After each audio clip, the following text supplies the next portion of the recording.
दोस्तों रोशन पाकिस्तान से गड में आया इमरान रोशन डे पर।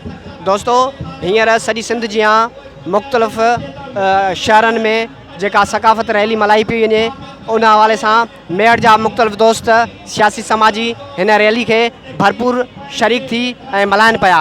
हीअ रैली हिन टाइम ते घंटाघर ते पहुची वई है ऐं असां हिन टाइम ते मुख़्तलिफ़ सियासी समाजी धुरनि खां हाल वाल वठंदासीं त हू ही ॾींहुं कीअं मल्हाइनि था ऐं उन्हनि जो छा चवणु आहे। असीं हिन वक़्तु मौजूदु आहियूं QAT जे सीनियर मरकज़ी नायब सदर एडवोकेट साईं मुनवर अली जतोई सां गॾु ऐं उनखां पुछा कंदासीं त हू सकाफ़ती ॾियारो कीअं मल्हाइनि पिया। हा, महिरबानी इमरान साहब। अॼु असां सम्झूं था त सिंधी माण्हुनि जे हिकिड़े क़ौमी ईद जो ॾींहुं आहे ऐं असीं अॼु जे ॾींहं ते समूरी सिंध में समूरा सिंधी माण्हू गॾिजी सवाइ कंहिं फ़र्क़ खां सवाइ कंहिं हिकिड़ी सियासी तंज़ीम खां त हीउ फ़लाणी सियासी तंज़ीम जो माण्हू आहे, हीउ फ़लाणी सियासी तंज़ीम जो माण्हू आहे, हीउ मज़हबी माण्हू आहे, हीउ को समाजी माण्हू आहे। अॼु जे हिन ॾींहं ते सवाइ कंहिं सियासी कंहिं मज़हबी ऐं कंहिं ॿिए कंहिं हिकिड़े फ़र्क़ खां सवाइ अॼु सभु सिंधी माण्हू गॾु थिया आहिनि। तव्हांखे ख़बर हूंदी त कुझु साल अॻु में 88 वारे ज़माने में जॾहिं उहा हालत हूंदी हुई त सिंधी माण्हू जॾहिं हैदराबाद ऐं कराची में वेंदा हुया त पंहिंजनि शहरनि में पंहिंजे धरतीअ ते उते वेंदा हुया त टोपी ऐं अजरक जेकॾहिं हूंदो हो त उहो लाहे ऐं पोइ हैदराबाद ऐं कराचीअ जे रोडनि ते हलंदा हुया। पर अॼु जेको हीउ क़ौमी ॾींहुं आहे, सकाफ़ती ॾींहुं आहे, हिन क़ौमी ऐं सकाफ़ती ॾींहं जे मौक़े ते समूरी सिंध गॾिजी ऐं सवाइ कंहिं फ़र्क़ खां उहो हिकिड़ो पैगाम ॾिनो आहे त असीं अमन पसंद माण्हू आहियूं, असीं सिविलाइज़्ड माण्हू आहियूं। मोहन जो दड़ो जी जेका 7000 साल पुराणी जेका तारीख़ आहे असीं उन जा वारिस आहियूं। असीं अरगोननि सां विड़ी, तुर्खाननि सां विड़ी, तातारनि सां विड़ी, मुग़लनि सां विड़ी, अंग्रेज़नि सां विड़ी ऐं पंहिंजे हिन धरती पंहिंजे हिन वतन खे हेसि ताईं पहुचायो आहे। ऐं हीअ जेका ॿधी आहे असां सम्झूं था त हीअ ॿधी उनजो तयन कंदी त हीअ जेके कल्ह आया आहिनि उहे चवनि पिया असीं सिंध खे अलॻि कंदासूं, सिंध खे धार कंदासूं, सिंध खे टुकड़ा टुकड़ा कंदासूं। त हीअ सिंधी माण्हुनि जी हीअ समूरी सिंध में जेके अॼु 6 डिसंबर ते ॿधी आहे उहा हिकिड़ो मैसेज ॾींदी सॼी दुनिया में त जीअं लतीफ़ साईं जो शेर चवंदुमि त साईं सदाईं करी मथे सिंध सुकार, दोस्त मिठा दिलदार, आलम सभु आबाद करी। अॼु जो ॾींहुं मां सम्झां थो त हिकिड़ो असांजे लाइ क़ौमी ॿधीअ जो ऐं ईद जो ॾींहुं आहे। हीउ हुयो क़ौमी अवामी तहरीक जो मरकज़ी सीनियर नायब सदर ऐं हिन रैली में असां सां गॾु आहे यूनाइटेड यूथ अलायंस जो अॻुवान। असां उन सां हाल वाल कंदासीं त उहो हिन रैली खे कीअं थो ॾिसे। बिस्मिल्लाहिर्रहमानिर्रहीम। रोशन पाकिस्तान जे हिन प्लेटफॉर्म ते जिन दोस्तनि असांखे ॿुधण लाइ चयो आहे। मां पहिरियों त ईअं चवंदुसि त सिंध जेका आई उनखे ज़ाहिर न कयो वियो हुयो, पर हाणे ईअं चवंदुसि त मोहन जे दड़े वारी ॻाल्हि जेका साईं कई ऐं इहा असांजी सिंध जी सकाफ़त हुई जंहिंमें टोपी ऐं अजरक जूं निशानियूं मिलियूं। हीअ सकाफ़त जेका आहे उहा असांजे लाइ ईद जीअं आहे ऐं असां हिनखे हमेशह ईद जीअं मल्हाईंदा आहियूं। मां सिंध जे हर कुंड कुड़श में रहंदड़ सिंधीअ खे चवंदुसि त हमेशह जॾहिं बि सिंध जी वधाइण ते वार थिए ओॾी महिल ख़ामोशी इख़्तियार करण खां बहितर आहे त पंहिंजो एहतिजाज रिकॉर्ड करायो। ऐं सिंध हिकु आहे, कराची असांजी आहे जेका सिंध जो हिसो आहे ऐं असीं एतिरा लफ़्ज़ ज़रूरु चवंदासीं त सिंध जी वधाइण ते जॾहिं वार थींदो त असीं सिंधी ख़ामोश न वेंदासीं। जीअं सिंध। इहो मरकज़ी यूनाइटेड यूथ अलायंस जा अॻुवान ज़ुल्फ़कार अली खोखर।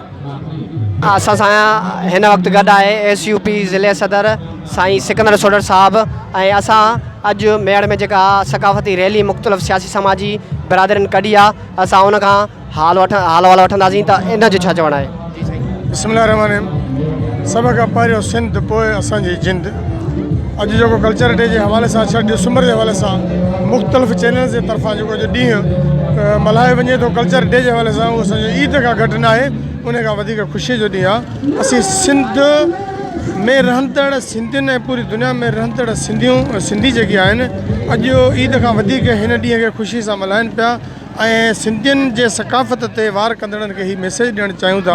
हिन चैनल जे थ्रू असीं मैसेज ॾियणु चाहियूं था त जेकॾहिं हिकु ॾींहुं तव्हां सिंध जी सकाफ़त खे ललकारियो त तव्हां ॼण त पूरी सिंध खे जगायो आहे ऐं जेसि ताईं हिकु बि सिंधी ज़िंदा हूंदो तव्हां क़यामत ईंदी त बि हीउ पंहिंजो कल्चर डे टोपी अजरक जो ॾींहुं मल्हाईंदा रहंदासीं। ऐं सिंध सां जेके नाइंसाफ़ी पई थिए, जेके माण्हू खंबे गुम किया पिया वञनि, जेकी ॿेटनि ते कब्ज़े जी वलार जी कोशिशि कई पई वञे, उन्हनि खे बि असीं निदियूं था उन्हनि जी मज़मत कयूं था त जीअं अॼु पूरी दुनिया में सिंधी सुजाग आहिनि तीअं जेकॾहिं सिंधी सुजाग थी पिया त सिंध जो दुश्मन हिकु बि न बचंदो। सिंध सभ खां पहिरियों सिंध, पोइ मुंहिंजी जिंद, जीअं सिंध जी सकाफ़त। जी दोस्तों, मां पंहिंजे कैमरामैन खे चवंदुसि त हिन सॼी रैली जो जेको आहे उहो मंज़र ॾसे सॼी रैली जो।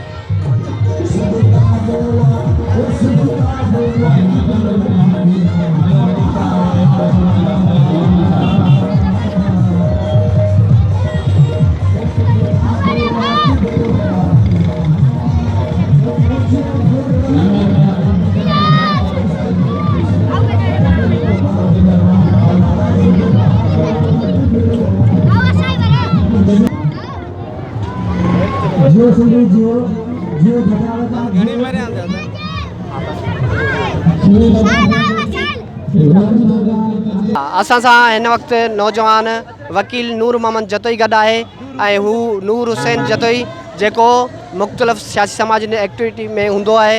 असां उन खां हाल वठंदासीं त हू हिन रैली खे सकाफ़ती ॾियारे खे कीअं थो ॾिसे। जी नूर हुसैन। अस्सलाम वालेकुम। कंवल गुलामा कोको न थियो आहे न थींदो, बुखारी खां धोको न थियो आहे न थींदो, मल्हाए जो न थन जीजल जी अहिड़ो को बि लोको थोको न थियो आहे न थींदो। जीअं त आउं रोशन टीवी जो तमामु शुक्रगुज़ार आहियां जंहिं असांखे चांस ॾिनो त कुझु ॻाल्हायूं। अॼु एकता जो ॾींहुं आहे। तमामु घणी ख़ुशी महसूसु पियो कयां। उहा इहा ख़ुशी आहे त असीं सभु सिंधी पाण में अॼु 6 डिसंबर ते गॾु थी करे सबूत ॾिनो आहे त असीं सिंधी सभु मुतहिद आहियूं। ऐं हीउ जेको वफ़ाक़ जो फ़ैसिलो आहे बेटनि जे बारे में, त अॼु जेका हीअ माण्हुनि जो हुजूम ॾिठो आहे इन सां अॼु मां वाज़े ॾिसां थो त हीअ सिंध जा बेट कॾहिं बि अलॻि नथा करे सघनि। ऐं असांखे जेको आहे so I am proud of Sindh, I am proud of Pakistan, I am Sindhi and I am also the Pakistani. Thank you very much. असांजो पीपल्स पार्टी हारी कमेटी जो सीनियर नायब सदर गॾु आहे। असां उन खां हिन रैली जे बाबति पुछा कंदासीं त हू हिन रैली खे कीअं मल्हाए थो ऐं कीअं ॾिसनि था। बिस्मिल्लाह रहमान रहीम। जीअं त हीअ सिंध जी सकाफ़त आहे जेका कुझु टाइम पहिरियां ख़तमु थी वई ऐं कंहिं दुश्मन हमिलो कयो हुयो ऐं उन में जेको आहे पंहिंजो ॾसियो हुयो त आसिफ़ साहब ते सिंध टोपी ते तनक़ीद कई हुई ऐं आसिफ़ साहब उहा हिन महिल सिंध जी सकाफ़त ज़िंदह कई आहे। ऐं हिन महिल जेका इहा 6 डिसंबर आहे इहो असां सिंधियुनि जो ईद जो ॾींहुं आहे, ख़ुशीअ जो ॾींहुं आहे। हिनखे असां ईद जो ॾींहुं तस्लीम कयूं था। महिरबानी।